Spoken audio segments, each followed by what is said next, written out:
I heard a familiar voice at the restaurant we were at for our daughter's birthday. That voice and the way of speaking were undoubtedly my husband's, who was supposed to be on a business trip. Sorry, I thought I had made a reservation at a fancy restaurant. I messed up big time. Don't worry about it. I'm happy anywhere as long as I'm with you. Thanks, you're so sweet. God, I love you. Their conversation sounded like something out of lovey-dovey couple. There was no doubt it was his affair in progress. Unaware of my presence, he continued processing his love. My precious wife passed away, you know. I was able to recover because of you. Holding the hand of his girlfriend, he earnestly spoke to her. Marry me. Let's be happy together. At that moment, my anger reached its peak. Precious wife? She passed away? What the heck is he talking about? Your wife is right here. Overtime and working on weekends were all lies. Proposing to his girlfriend on our daughter's birthday is just unforgivable. My husband, who had been betraying us, would face reckoning the next day. My name is Nala. I'm a working wife in my 6th year of marriage. After graduating from college, I focused on my career at a major bank. And before I knew it, I was in my late 20s without a boyfriend. Freaking out, I joined the local singles party with my friends. And that's where I met the man who would become my husband. Kyle was easygoing and had a positive impression. I was over the moon when he asked me out. After a year of going out, he popped the question. Babe, I'll make you the happiest wife.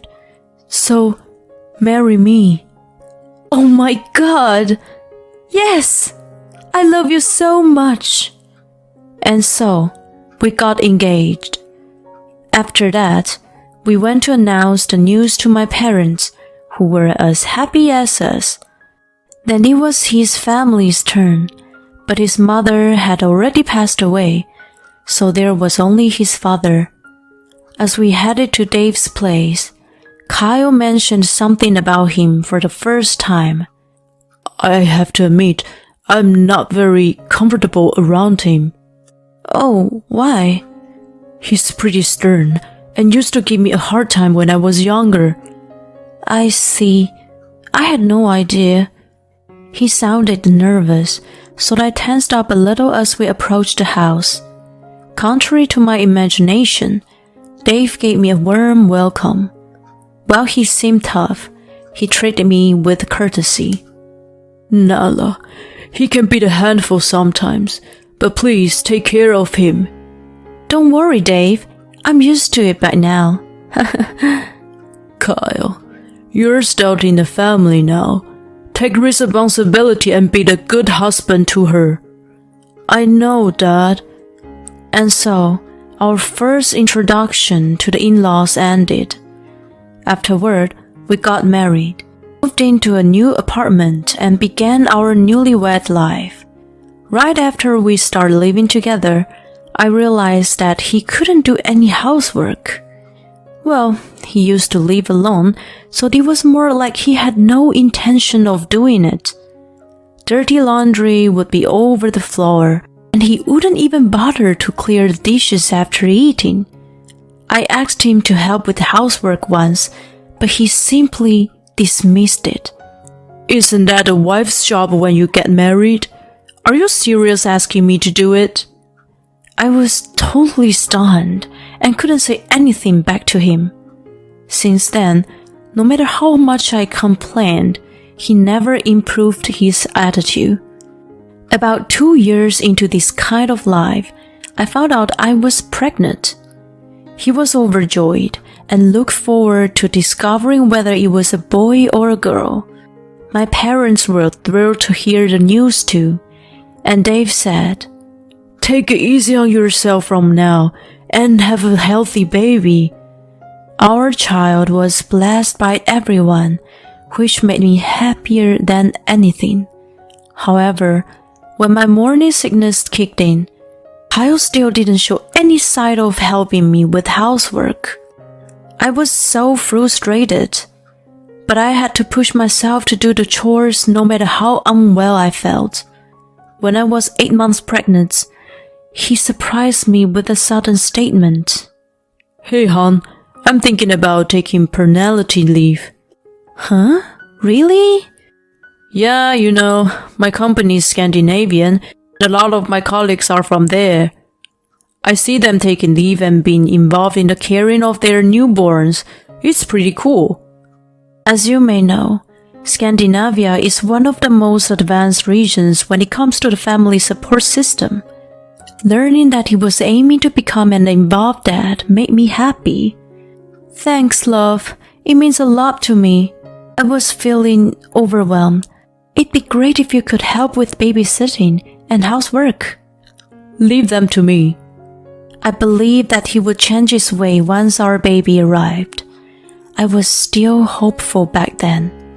Later, I gave birth to a healthy girl named Emma. Kyle took 3 months of paternity leave, which was scheduled to start at the same time as the baby was born.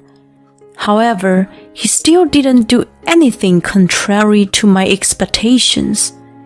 He would hold Emma and coo on her, but as soon as her diaper was wet or she started crying from hunger, he'd hand her over to me. Her diaper must be wet and uncomfortable. Chant it for her. No way! I don't want to do something so nasty. Fine. At least vacuum then. Ugh! Seriously? I don't know how to do it. So better you do it. He didn't make any effort to learn how to take care of our baby, let alone help with housework. I was exhausted after giving birth and sleep deprived from the crying baby throughout the night. While I was busy doing everything, he was just lounging at home, playing with his phone. Sometimes he'd go out somewhere, eat out alone or shop, then return. I was getting upset, wondering what he was on paternity leave for in the first place. I even thought about talking to his dad about it, but I decided to hold my tongue to avoid unnecessary conflicts. Emma grew rapidly, and Kyle returned to work after the paternity leave. I took a year off from work and planned to put her in daycare when I started working again. Time passed, and Emma turned 3. We might have appeared to be a happy family at first glance, but my frustration had been building up for the past few years. Kyle, as usual, wouldn't lift a finger when it came to housework and childcare. Moreover, for the past 6 months or so, he'd become increasingly busy with work, often working late on weekdays. He even claimed to have to go in on weekends, which was supposed to be the only time he could spend time with Emma. Since I had been handling everything related to her, she had naturally become attached to me. Still, I thought I had to support Kyle because he was busy with work, so I somehow managed things day by day. As Emma's 4th birthday approached, I brought up an idea when he came home late one night. "Hey honey, I want to talk to you about something." "What?" "I'm tired, He replied with a hint of annoyance, but I continued with a serious expression. "Emma's birthday is next Wednesday. I really want us to celebrate as a family, so can you try to come home early?" "No way! I'm swamped with work right now. Anyway, I've got a business trip that day." "Oh, come on. You've been spending no time with her for a while now. She misses you." "Yeah, right. She's always glued to you, calling for her mommy." "That's because you—" Before I could raise my voice, he interrupted, looking annoyed. "Let's drop it. I don't want to argue about it anymore." He headed off to take a shower. Left behind, I was utterly shocked. Then Emma's birthday arrived. Kyle had gone on a business trip early in the morning. When I asked Emma what she wanted to eat for her birthday, she energetically replied, "Kids' meal." She loved it at a nearby chain restaurant. I agreed to her request, and after picking her up from daycare, we headed there. However, it was closed for renovation. "Well, we have no choice. Let's go to a different location." And so, we ended up going to another one a bit farther away. The place was crowded, and we had to wait for about 20 minutes before being seated. "I'm really hungry." "You can eat as much as you want. We'll get some cake too." While having the conversation, I looked up, and my heart leaped out of my chest. The man sitting diagonally across with his back to us looked just like Kyle.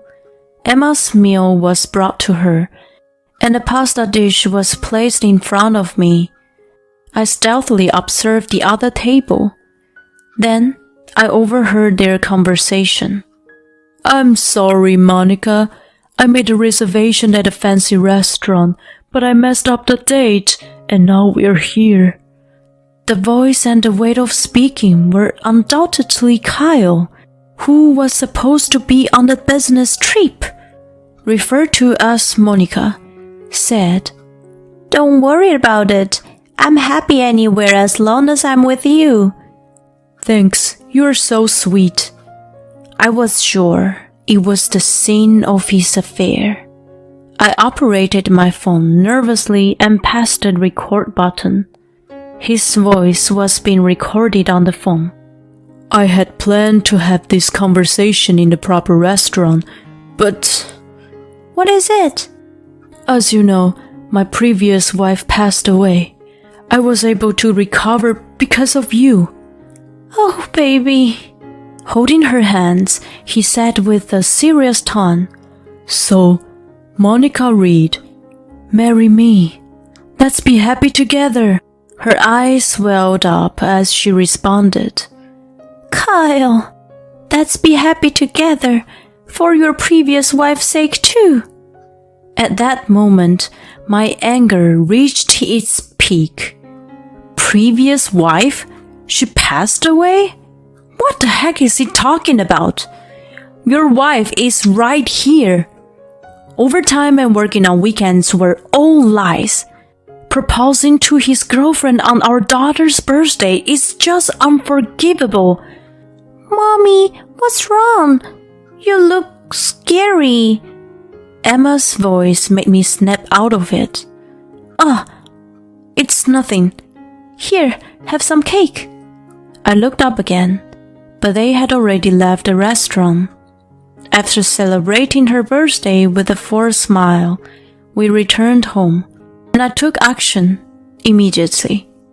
The next day, after finishing work, I waited for Kyle to return home. The door swung open, and he casually said, "I'm home."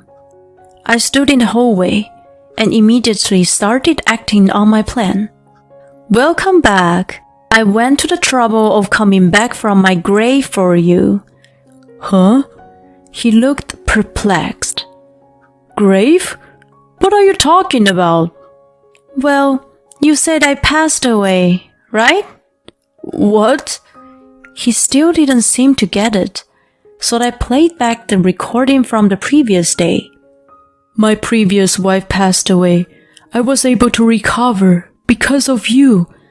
So Monica Reed, marry me. Let's be happy together." I had edited the recording to be loud and clear. His voice echoed through the hallway. At that moment, his face turned pale. "What the heck is this? Were you in that restaurant yesterday?" "Obviously. That's where I heard you saying this." "God damn it. This is an invasion of privacy." "Proposing boldly in the public place, and now you're talking about privacy?" But wait, what's the deal? I'm supposed to have passed away without knowing it? That's... I sighed as he stammered. You know, divorce is inevitable after this. I'm going to claim alimony from you, so be prepared. Divorce? Alimony? Hold on!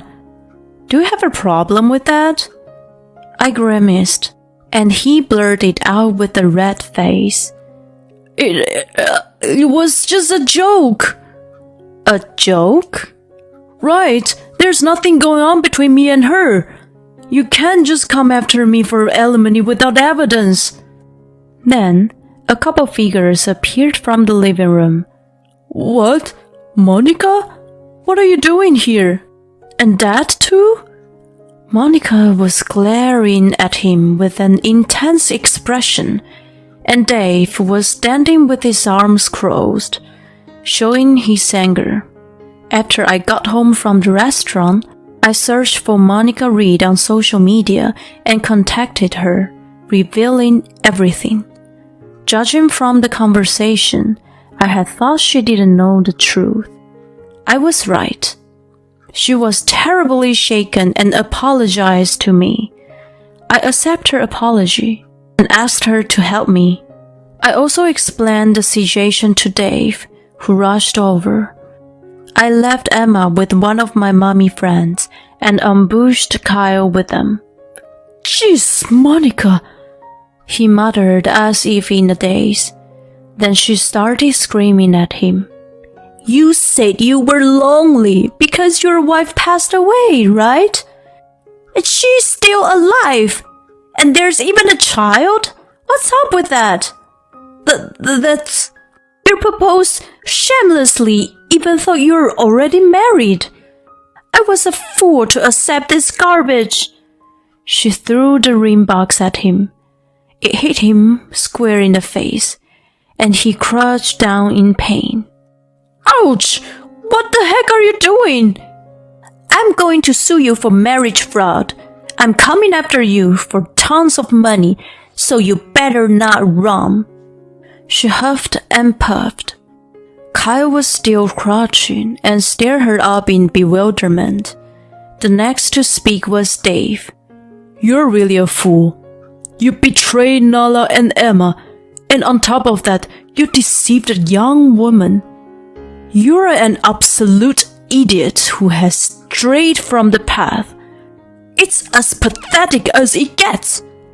He then approached Kyle and delivered a powerful slap. There was a sharp sound, and Kyle groaned. He writhed in pain, clutching his face but not uttering a word. I watched him with a cold gaze. Come on, get up. First, apologize to Nala. Dave's face was contorted in anger as he pulled him up. Tears welled up in Kyle's eyes as he began to apologize. I'm so sorry, Nala. Please, forgive me. Please say you forgave me. Otherwise, my old man's going to... I don't even want to think about it. He trembled and hung his head down, and I gave him a tongue lashing. Who would forgive you? I don't want a husband who doesn't do any housework or childcare, and on top of that, cheats without a care in the world. We're definitely getting divorced, even if I have to fight in court. I'll make sure I get custody and alimony. Oh no. He looked dazed while Dave grabbed him by his scruff of his neck and dragged him out of the house. Then Monica took my hand and apologized again. I too said I apologized for my husband's behavior. Later, my divorce with Kyle was finalized, and I gained custody of Emma. I claimed $130,000 in lump sum as alimony for his infidelity and child support. Apparently, Monica also managed to get some compensation from him. Of course, he couldn't afford such a large sum, so Dave lent him the money and paid it all. He was furious about the whole incident and made Kyle quit his job. He arranged for him to work at the acquaintance's forestry company. Kyle's currently deep in the woods, cutting trees and repaying the debt to Dave. He's never done manual labor before and is put to hard work under a younger boss. He's said to be toiling away under desperation. I have no sympathy for him whatsoever. On the other hand, I used the alimony to move and start a new life with Emma. I was worried that she might miss her dad, but she's been smiling and said, "As long as Mommy's with me, it's okay." I make sure she sees Dave regularly, and he showers her with some gifts every time. I'm looking forward to watching her grow and living life with a positive attitude.